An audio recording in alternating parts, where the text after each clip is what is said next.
Andi dan Randy merupakan korban COVID-19. Yang berbeda dari mereka hanyalah cara menyikapinya. Mari kita simak kisah mereka berdua. Ini Andi. Bagi Andi, selama pandemi COVID-19 ini, menaati protokol kesehatan adalah kewajiban yang mutlak.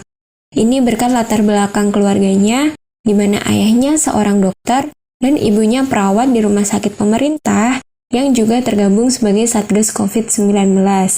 Namun, dalam perjalanan pandemi COVID-19 yang hampir setahun ini, ayah dan ibu Andi menjadi salah satu korban meninggal dan Andi menjadi seorang yatim piatu.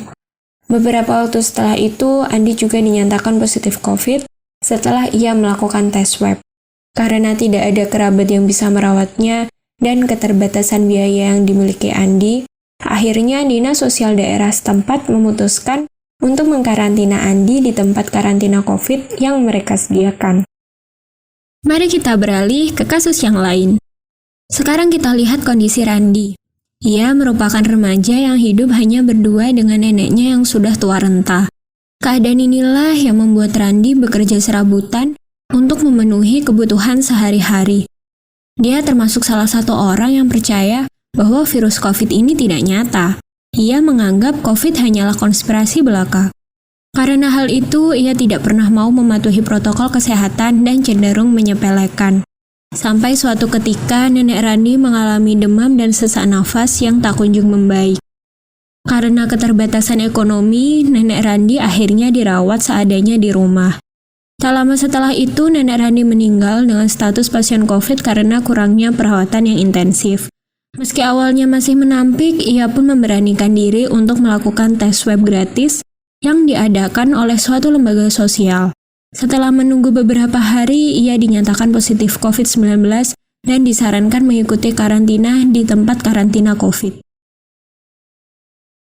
Inilah yang mempertemukan mereka berdua. Mereka berada dalam satu tempat karantina yang sama. Pada saat itu, Andi melihat Randy merenung sedih di pojokan. Lalu ia menghampiri dan menyapa. Terjadilah obrolan di antara mereka. Randy menceritakan tentang neneknya kepada Andi, begitupun sebaliknya, Andi juga menceritakan tentang kedua orang tuanya kepada Randy. Dari sana mereka sepakat untuk sembuh dan berjuang bersama melawan COVID. Setelah 14 hari karantina, Andi dan Randy dinyatakan sembuh dan diperbolehkan untuk pulang. Namun, masyarakat mempunyai sikap yang berbeda-beda dalam menyikapi hal ini. Andi sangat diperhatikan dan diberi semangat oleh masyarakat di sekitarnya. Hal ini karena latar belakang keluarga Andi, di mana orang tuanya dulu merupakan garda terdepan untuk menangani COVID. Di sisi lain, Randy mendapat perlakuan yang kurang baik oleh tetangganya, karena kurangnya edukasi mengenai COVID. Ia juga diduga menularkan COVID ke tetangganya. Dan hal itu membuat dia dijauhi di lingkungan tempat tinggalnya. Randy merasa bersalah karena dia dulu tidak mengikuti protokol kesehatan yang benar.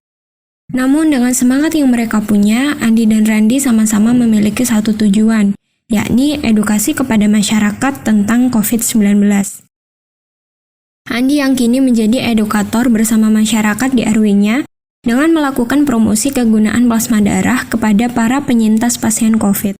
Bahwa mereka dapat membantu dalam upaya kesembuhan pasien yang sedang membutuhkan perawatan intensif. Sedangkan Randy, dia menjadi salah satu pendonor plasma darah bagi beberapa pasien yang sedang dirawat intensif di lingkungan tempat tinggalnya.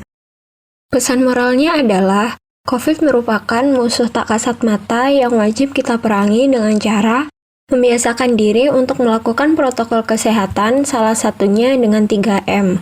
Mencuci tangan, menggunakan masker, dan menjaga jarak di kerumunan. COVID itu nyata, kalau bukan kita yang melawan, siapa lagi?